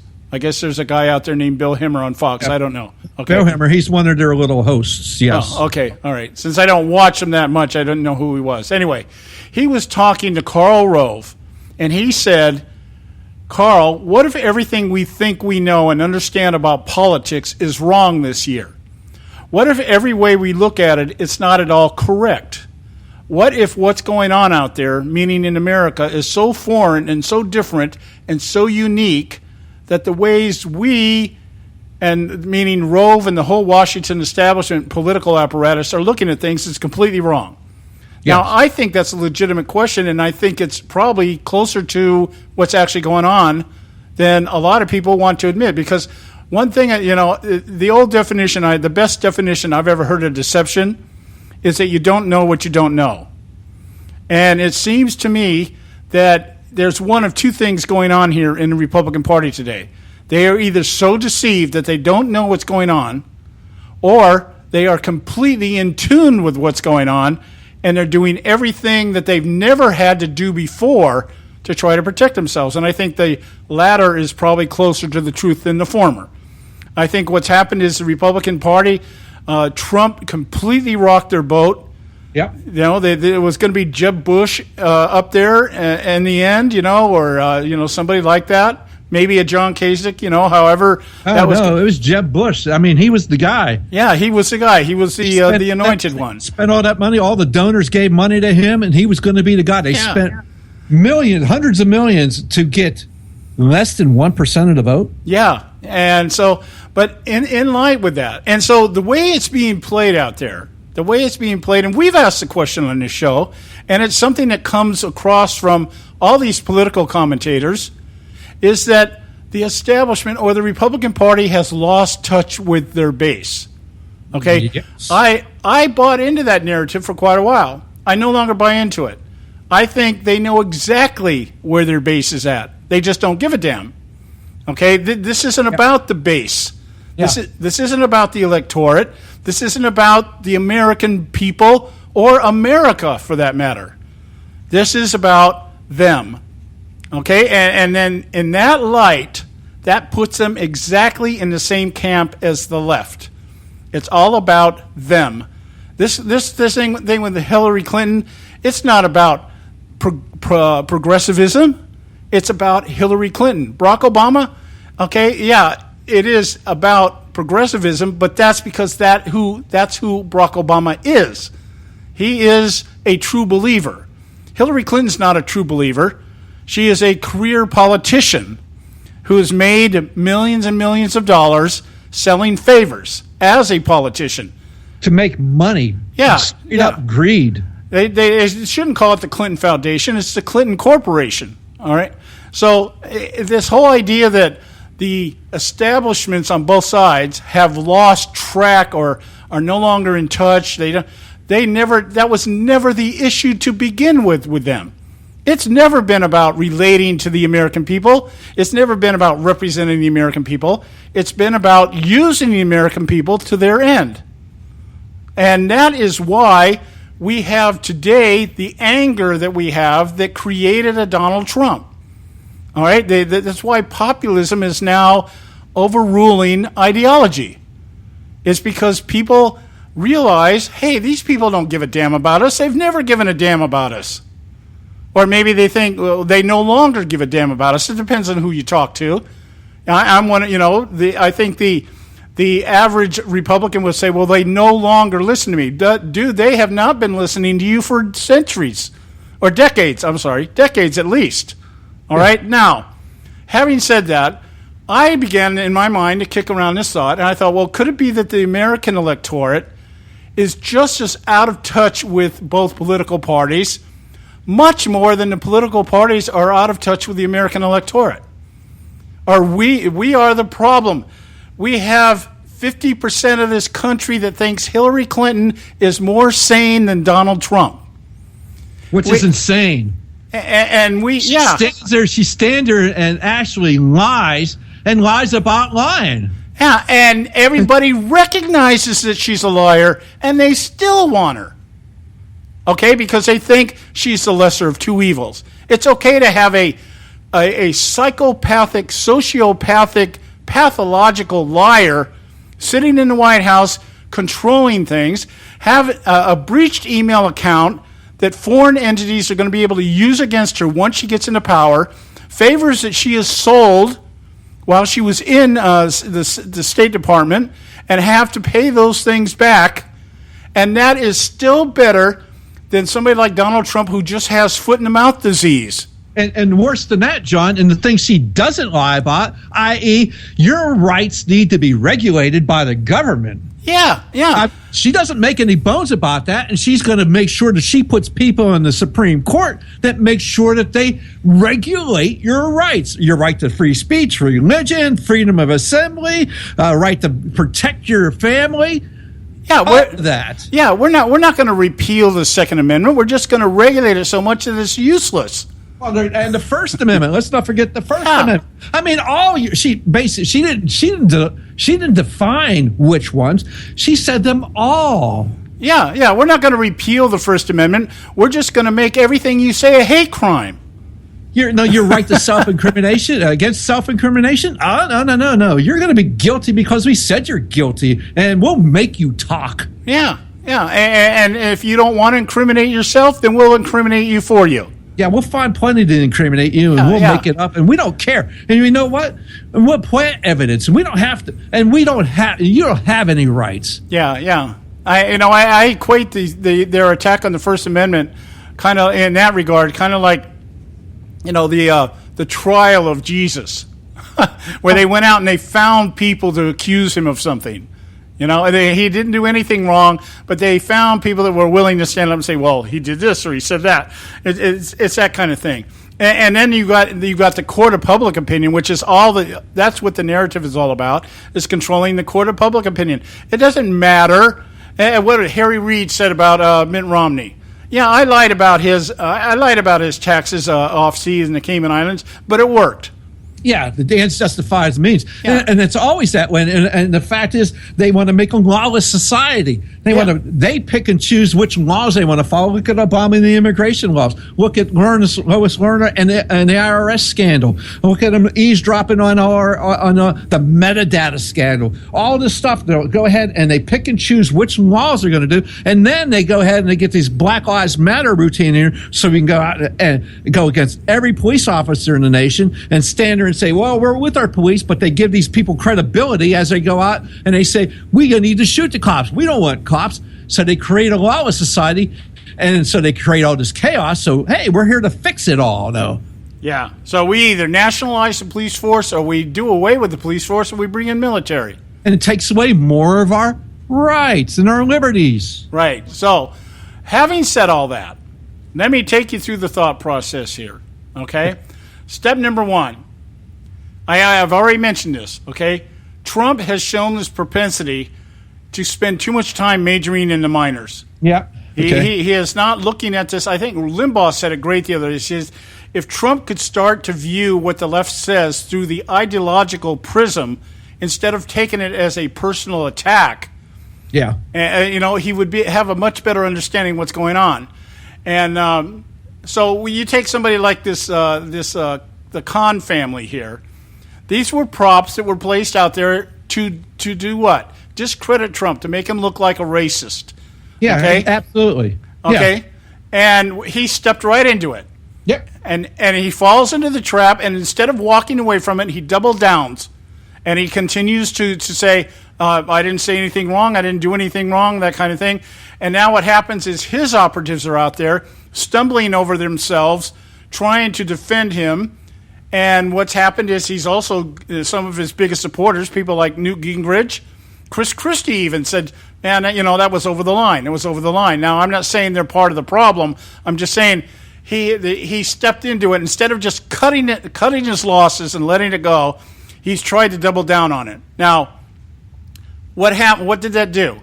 That generated this thought. It's just a thought that maybe he's mentally unstable. And I floated an article to you guys earlier in the week. Is Donald Trump playing crazy? Big name writers now questioning GOP nominee sanity. Yeah. Big name writers, okay? Big name writers like Ezra Klein. I guess that's a big name writer in the eyes of the left, but he's a second tier wannabe, pundit. Now, the point being is that what we see here is we start seeing all these people starting to come out here. Eugene Robinson, who writes an op-ed in the Washington Post, is Donald Trump just crazy? Is he says, I'm increasingly convinced that he's just plain crazy. I'm serious about that. Vox founder Ezra Klein makes a similar comment. Have we stopped to appreciate how crazy Donald Trump has gotten?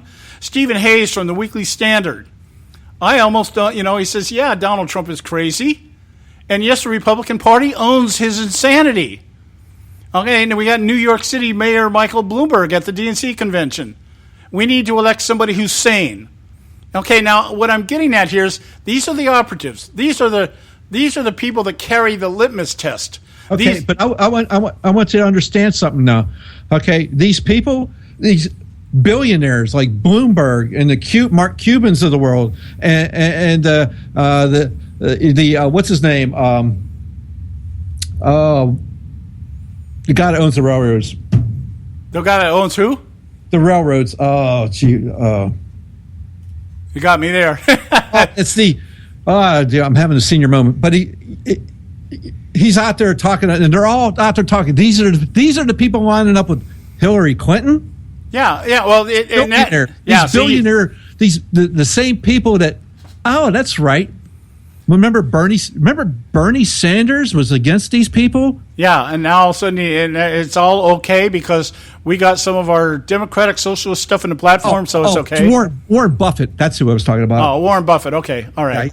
Sorry, but yeah, remember all these people, they were all lined up against these kind of people. Now all these people, these status quo people, are all lining up with Hillary Clinton because, hey, they see if Hillary's in there, they're going to be able to do the same things they've been doing. It's going to be the same old party time. Right, exactly.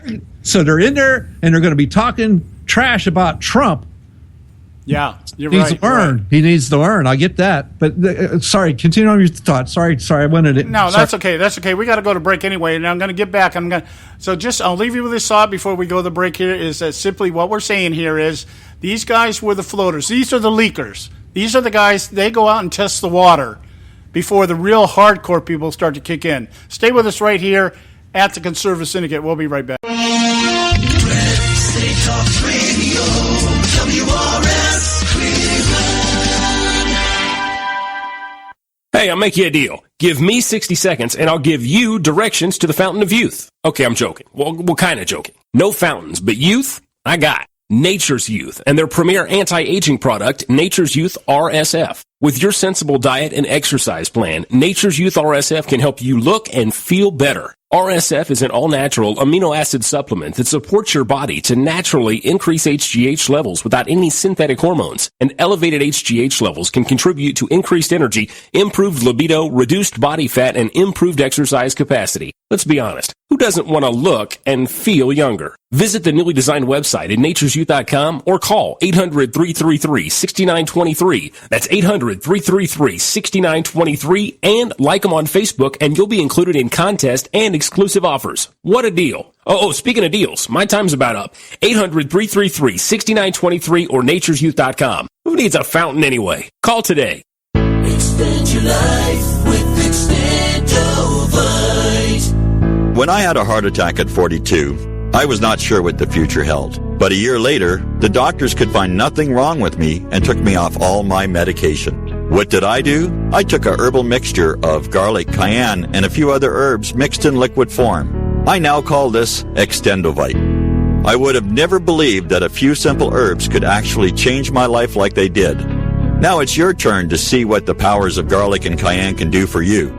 For only $69.95 plus shipping and handling for a 2-month supply of either capsules or liquid, you too can begin on your path to better health. For more information, call 1-877-928-8822. That's 1-877-928-8822. Or visit our website at heartdrop.com. Extend your life with Extendovite. I've owned my company for 14 years now, and I can tell you that payroll is a 4-letter word. I hate doing it. It eats up hours I don't have, and it costs me money I could be saving. But my accountant's too expensive, and I'm not sure who to call, but I know I need help. We're Paychex, and we take all the hassles out of small business payroll. We save you time and money. It's easy. Call, fax, or give us your payroll information securely online, and we take care of the rest. We calculate the correct taxes, manage payments and direct deposits. We even send out your checks. Payroll doesn't need to be a 4-letter word anymore. We're so sure that we can save you time and money that we'll give you a month's payroll free. Just for calling 877-663-3830. Get 1 month's payroll for free. Call Paychex right now. 877-663-3830. That's 877-663-3830. Hey, I don't back anybody unless I believe in them. And I do believe in the value of investing in gold and silver. And the company I trust to buy my gold and silver from is Swiss America. I've been working with them for nearly a decade. I trust them, and you can too. Swiss America will help you sort through and find the best options available when you're considering investing in gold and silver coins. Listen, for over 30 years, Swiss America has been offering Americans what they want in their investments: safety, liquidity, quality, reliability, and a potential profit. Gold and silver have a place in every investor's portfolio. So, why not let Swiss America help you diversify your investment portfolio now? Call now for free information. 800-978-3907, 800-978-3907, 800-978-3907, 800-978-3907. Hey, Bugsy, you hear the news about Vinny? Yeah, it's a real shame. He owed money to the IRS and they finally cut up with him. Just like Al Capone. If the IRS can get the Capone, imagine what they can do to little old Vinny, huh? Poor cat, he was on top of the world. Then bada boom, bada bing. What Vinny needs now is an offer he can't refuse. Hey, you got a tax problem? Does the IRS claim you owe them a bunch of dough? They can get you too. So call the tax relief line now and learn if you qualify to negotiate your $10,000 plus IRS tax debt for up to a 75% savings. Don't be like Al or Vinny and get busted. Make this free call now. Learn how you may be able to pay the IRS less. Call now. 866-657-8474. 866-657-8474. 866-657-8474. 866-657-8474.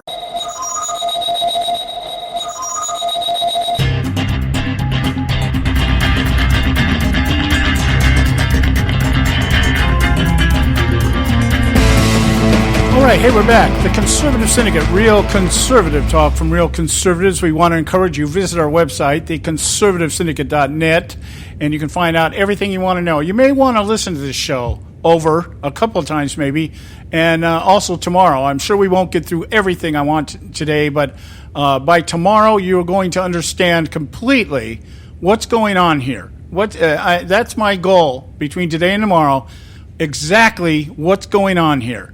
And it's not what we thought it was. It isn't the mainstream Republican Party losing touch with their base. They didn't care. They know what the base thinks. We get their damn newsletters all the time, asking us to tell them what's on our mind. And by the way, send me some money. Yeah, give us some money. What quadruple match it this time? Yeah, so it's not that they don't know what we want. It's that they don't care what we want. Yeah. And we have been trying to convince ourselves. See, we talk about things within the perspective of how we've always known the system to work. What's coming to fruit here, or what's coming to the surface, is that the system has never worked the way we thought it worked. And it's always been working, it's been more like a front. It's more like a syndicate type of thing, where there's a certain, your Vince, what's his name, Vito Corleone, with the Geneva olive oil company, painted on the door. Yeah. But that's not what's going on behind the closed doors. Okay, hey, and with us, it's just Democrats. Your party ain't any better. Yeah, and so now what's happened is that over time, and I don't know exactly when it kicked in. I'm sure it's been that way to a certain degree ever since Woodrow Wilson came in office. At least since Woodrow Wilson, because that's maybe even going back to Andrew Jackson. Andrew Jackson initiated the to the victor goes the spoils. Well, yeah, I mean, when he did the Trail of Tears and all that fun stuff for our Native American, for our Indian friends. Yeah, sure, we'll take care of you. We'll put you on the reservation somewhere, and don't worry about it. We'll take care of you. Yeah, that's like, it would be the same as just trotting out there as we hear today, the DNC. We're here to take care of the black families, and every major metropolitan urban center run by black Democrats for the most part these days, it looks like. And unemployment and crime and everything is at record levels, but they're still the warriors and the saviors of the minorities, and the minorities still follow them, like blind, dumb sheep. Okay, well, we on the right, we're not too far off here. The deception has just been a little bit different. So I want to get back. My thought before the break was that after the Donald Trump gaffe on the Khan family, which is still being hashed out there across media, stupidly, and he stepped into it, and instead of just walking away, changing his shoes, he just continues to muddle in it. Okay, the left knows this. They know now that all they have to do, they can use Twitter, and they can just get him off on a rant. This man is running his campaign on 145 character rants. And not good, not going to work to his favor, all right? His base is solidified. The true believers out there, they're going to follow him, just like the true believers are going to follow Hillary. That's not what the issue is. The issue is, how do you get those fence walkers? How do you get somebody like me to vote for Hillary Clinton or not show up and vote at all? Yeah, that's probably more likely a scenario is not show up and vote at all. Okay, so what do? We float out the pundits. Here, I want you to understand something. Barack Obama was out there again today talking because someone asked him about, is this system rigged? And Barack Obama is all poo-pooing it. And he brings up Texas. Why did he bring out Texas? Well, in Texas, they just struck down the voter ID law again. And they are deliberately trying to put into people's minds that it's not worthwhile to go out and vote because it's not going to matter. I'm still trying to give up and don't bother anymore. I'm still trying to figure out. I was reading an article today on this about the idea that the big argument around voter ID laws is that it disenfranchises those people who can't get ID. All right, now here's my point. The idea is that people may be too poor, or they may not have transportation, or they may not be able to take off time from work to go get a legitimate ID, a government issue ID. First of all, hear me out here. Okay. First of all, not all of these voter ID laws require government-issued ID. Yeah. Some of them are, say, 7 different types of ID. Okay? Now, here's my other point. If you're out working, and you're working so hard and so many hours and so long that you don't have time to go down and get a license or a government-issue ID, how did you get your job? Yeah, exactly, because you're supposed to have an ID to get your job. You're supposed to prove that you're able to work in this country. You've got to have a Social Security number. You've got to have, what if we just said, okay, you got to provide your Social Security card? Something that every American has to have by law. Well, you're not supposed to use that for identification. If you recall, that's what used to be on the card. Okay, but still, I mean, my point being is, how did you get a job without ID? That's a fallacious argument there. How do you get welfare entitlements without ID? Well, you have to be able to, like I said, you have to be able to prove that you're able to work in this country. Yeah, how do you walk into an emergency room and not prove who you are? Well, you don't have to, actually. Well, I mean, you've got to fill out forms. Even if you're not going to pay for it, you still got to fill out forms. But my point being is, the argument to me, I understand what you're saying is most of the voter fraud is not people showing up at the ballot box. I get that. Most of the voter fraud is absentee ballots, early voting, things like that. I get that too. My question is, the argument being presented on voter ID is people can't get ID. And I'm thinking, well, if you can't get ID, how do you get a job? And by the way, how do you get to work if you can't drive down to a place and get ID? How do you get to work? My point is if you can't get ID to vote, you don't deserve to vote. Yeah. Maybe you're just one of those people that ought to just sit on the sidelines until you can get ID. Thank you. It's just a requirement. You must have it to vote, and if you can't get it, you can't vote. And for crying out loud, even the third world banana republics require ID to vote. Some kind of ID. I mean, it's the stupidest argument I ever heard. Yeah, if you can't get an ID to vote, you don't belong voting. Yeah, so get over it. Anyway, let me get this thought out here before we go to break here. Yeah, you must get this out. Okay, now, what I'm saying is, the operatives are out there floating the idea, suggesting that just maybe, perhaps, Donald Trump is mentally unstable. Yeah, okay, I love that. Now, I said this on Monday. I said, now, what you're going to see is you're going to start hearing the heavy hitters coming out and saying the same thing. Okay, but they had to float out the operatives first just to see how did it test in the public arena.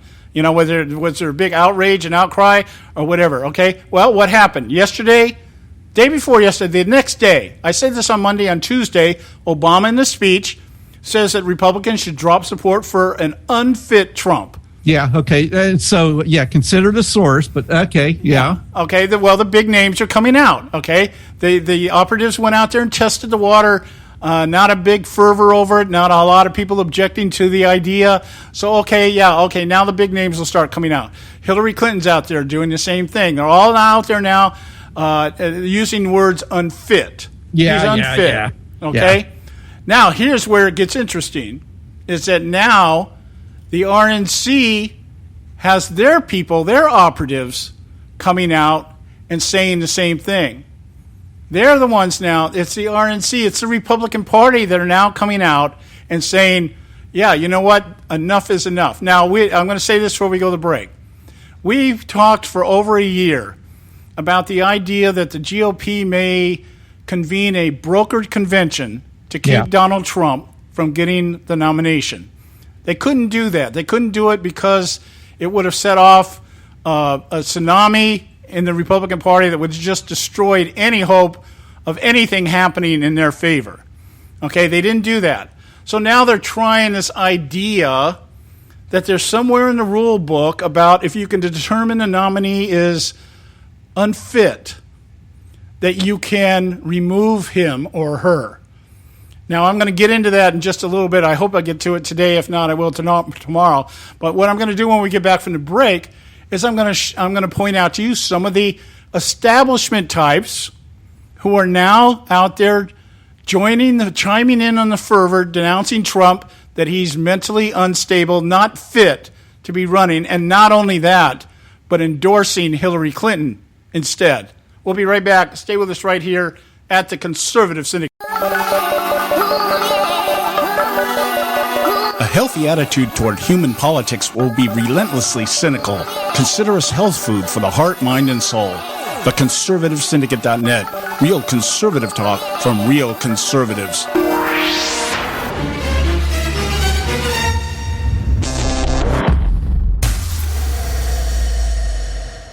Hey folks, if you're like me, you don't place a whole lot of trust in today's media for the real truth and facts regarding the volatile world of finance and politics. When I want the real scoop on money, I go to the most trusted source I know, my good friend and colleague, Bob Cardoso. Bob is a noted expert with a PhD in international finance who airs his nationally known, globally syndicated show, Robert Cardoso Live Daily, Monday through Friday, 3 to 5 p.m. Pacific Time. With Bob, you get the right information at the right time from someone who knows his business and can help you make the right decisions concerning yours. Again, Bob airs daily, Monday through Friday, 3 to 5 p.m. Pacific Time. Visit his website at robertcardosolive.com for information regarding stations and topics. That's robertcardosolive.com. Check Bob out. You'll be glad you did.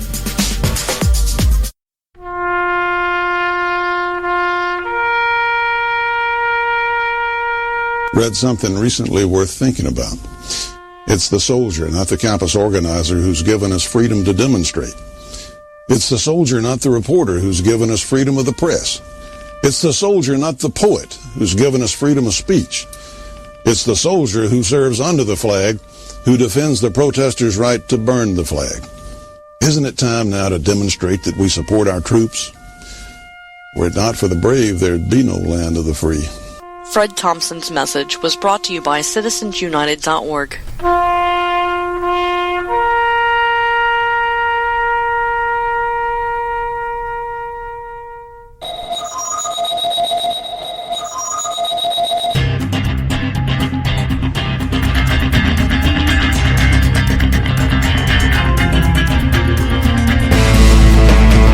Okay, we'll be right on. What do you mean? We're back. Not we'll be right back. We're back. I'm John Matthews, your host here at the Conservative Syndicate, along with Joe Akos.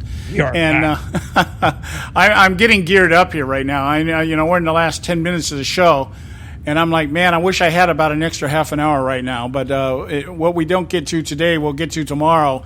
It's just, this is like the mad prophet in me has just gone into overdrive right now. It's like I can see clearly now. The rain has gone. Like I put you in the notes. This is just some funny crap to see Bloomberg calling Trump crazy is just, to me, is just hello pot meet kettle. Because has Donald Trump ever gone out to tell people how big a soda they can have or how much salt they can have in their diet? But this guy's like, Donald Trump's crazy. Yeah. Okay, Mike. I get it. I'm with you there. To have a city charter change so you can have a third term like FDR. Yeah. I mean, that's what Bloomberg did. Well, that was one of the things, when I was watching the Dinesh D'Souza movie, and he was talking, the clip he did, or the segment he did on the city bosses, Richard Daley in Chicago. And I thought the guy, Bloomberg, crossed my mind as I was watching that. Yeah. I was thinking, out here in California, we had Antonio Villaraigosa, that kind of thing. These guys, they take hold of a city, and everything becomes, they're basically operatives. Yeah. With a title and authority to do things at the local level. They're like the ultimate community organizer. Well, what's funny? Just thinking about these mayors, okay? And these people are all upset at these police departments, right? Yeah. Well, guess who runs the police departments? The mayor. Mayor, thank you. Exactly. Yeah. So, supported by the district attorney, which is usually in cahoots with the mayor. Yeah. So, I mean, I'm all upset with the police. Oh, do you keep voting that mayor guy back in? Oh, and that's what we need to talk about tomorrow is the uprising, quote unquote, of the establishment. Yeah, I was just thinking as you were talking, Joe, I remember there's a movie out. I've watched this movie so many times. Every time I see it, I watch it. L.A. Confidential. Have you ever watched? Yes. Okay, and that really, I mean, it mirrors Los Angeles so well. Even though that movie was supposed to be taking place in the late 50s, early 60s. Yeah. It still represents L.A. so well. Wow. So, I mean, it's like, okay, the suits have changed, but everything remains the same. The cars are less cool, but yeah. Yeah. So anyway, we're talking about the operatives coming out, and they went out to test the waters. Not a big deal made about it. Some people, okay, and now the big names are out there. Obama's out there. Donald Trump is unfit. Hillary Clinton, he's unfit. Some of the big names out there that are floating around in pundit space and everything else. Yeah, he's insanity. I was watching CNN last night for a little while, and that was all they were talking about. And there was something else going on at that time. I think something much more newsworthy. I think it was the knife killings overseas or something. There was another attack overseas. There was an American killed in London by a Syrian, but they said, well, it's not he was just mentally ill. Yeah. So I guess, anyway, Fox News was covering that, and I went over to CNN, and they were talking about whether, Trump is sane or not. And that's really funny. I mean, watching a CNN panel, Don Lemon and these guys are nuttier than fruitcakes. And they're trying to determine the sanity of somebody like Donald Trump. Anyway, so now what we have is the operatives and the establishment types. I'm not talking about politicians per se. I'm talking about the people that run the politicians, the people that put the money on the table, the people that dictate the action and the direction of the party. Yeah, these people that have money, millionaires. Yeah. Okay, and the latest to join the list was Meg Whitman, who ran for governor out here in California, former CEO of, who was it? She was... HP, Hewlett Packard, okay. And she's now out here. She has come out and openly endorsed Hillary Clinton. See, it's one thing for me to say, okay, I don't want Trump. I can understand that. You know, they're operatives, they're establishment. We don't want Trump. But to actually come out now and endorse Hillary. Yeah, which is, to me is just crazy because remember before it was like Hillary's all up against these people because of the 1% and all that stuff and trying to get the Bernie Sanders crowd. And now she's so cuddled up next to him. It's unbelievable, huh? Yeah. All of a sudden, you know, all that. It's like Bernie Sanders never really existed. Yeah, it's like, oh, now that I got these Bernie people off my back, I can really show who I'm going to be. He provided the license for them to swing far to the left like they wanted. He ran. He tilled the ground for them. Yeah, and he did it. And they didn't have to take the hit for it. But now all they have to do is, we recognize that Sanders got 14 million votes, and most of these are kids that want free college and legalized marijuana and everything else. Okay, let's throw something in there for them. Okay, Black Lives Matter wants reparations now. You know, that kind of stuff. Yeah, let's throw it in there for them. Now, there's Representative Richard Hanna, is a moderate Republican who's retiring this year, so he's got nothing left to lose. He has come out and endorsed Hillary Clinton. Now, I'm just going to read you as much as I can here the quotes from these people. Yeah, because you need to understand this is collusion, my friends. Yes. This is what I'm talking about. I think Trump is a national embarrassment. Is he really the guy you would want to have the nuclear codes? No, I'd rather have Hillary Clinton with her breached email servers having the nuclear codes. Yes, exactly. I'd rather have them out there going, Hillary, if you don't give us what we want, we're gonna leak some more emails. Yeah. So I want Hillary Clinton, who failed in every effort in the State Department in diplomacy and policy and everything else. Yeah, that's the person I want with the nuclear codes, right? Okay. Bush administration officials. We know there's no love between the Bush family and Trump. Okay. Henry Paulson, by the way, you know who Henry Paulson was. Henry Paulson was the architect of the stimulus bill that was used by the Democrats, voted through by the Bush administration, and used by Barack Obama when he came into office. Okay, yeah. Former Secretary of Treasury. Okay, when it comes to the presidency, I will not vote for Donald Trump. I will not cast a write-in vote. I will be voting for Hillary Clinton with the hope that she can bring Americans together to do the things necessary to strengthen our economy, our environment, climate change guy, and our place in the world. To my Republican friends, I know I'm not alone. There's some code for you. Yeah. To my fellow establishment types, Hillary is the one that will keep us, with the status quo. She's the one that will protect who we are. Absolutely. You want change? You're not going to get any change out of Hillary Clinton. I can tell you that. You're going to have more of the same on steroids. Yep. And Richard Armitage, Deputy Secretary of State and advisor to Ronald Reagan and George H.W. Bush. Trump doesn't appear to be a Republican. He doesn't appear to want to learn about issues, so I'm going to vote for Mrs. Clinton. Well, you don't appear to be a Republican either. Yeah. Okay? If we're going to talk about what a Republican is, you guys need to go back and read the platform. Okay, because the platform, none of you guys support what's on the platform. Yeah, you made the platform, you wrote it, but you don't follow it. But understand, if this was Jeb Bush, oh my goodness, would they be? They'd be just be slobbering all over themselves to praise Jebby. Brent Scowcroft, chairman of the President's Intelligence Advisory Board. I don't know what that is. But he's been advisor to 3 GOP presidents. The presidency requires the judgment and knowledge to make tough calls under pressure. Clinton has the wisdom and experience to lead our country at this critical time. Oh, yeah. Where have you been, dude? Oh, my goodness, John. We're not going to get through this tonight. No, we're not. We're at the end of the show for today. But I'm going to continue this list tomorrow because you guys need to know what's going on. You need to know who the enemy is. We have met the enemy, and it is us. Just remember this. Remember, socialism is not for the government. Socialism is only for the people. And if you're the protected class, you don't have anything to worry about. Like Armitage, Paulson, and the rest of these guys, because they're the protected class. They don't have to follow the rules. No, and they don't. It doesn't make any difference when you're as rich as some of these people are. Yep. It makes no difference who's in power. Yeah. You know, Warren Buffett's going to make $1 million. George Soros is going to make $1 billion. You know, these people are going to continue doing, because that's how they got to where they are. Yep.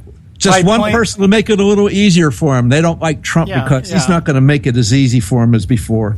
The only thing that Trump presents to them is he can expose them to some degree that they are not willing to be exposed. Yep, absolutely.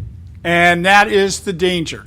He just, you know, it's not a matter of who's in the White House unless you got somebody that's not going to play by the rules. John, we got to stop, buddy. Yeah, we got to stop. We'll be back tomorrow, same time here in 3 o'clock on the West Coast, 6 on the East Coast. God bless you all. We love you. We'll talk to you tomorrow.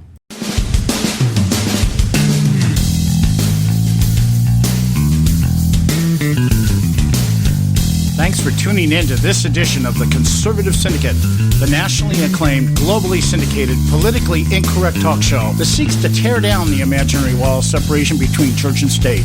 We want to make you aware you can find and access all our show archives at our website, theconservativesyndicate.net, as well as our broadcast stations and times. That's theconservativesyndicate.net. We so appreciate you taking the time to tune in, and we so look forward to continuing to bring you the best in uncompromised talk radio available on the net today.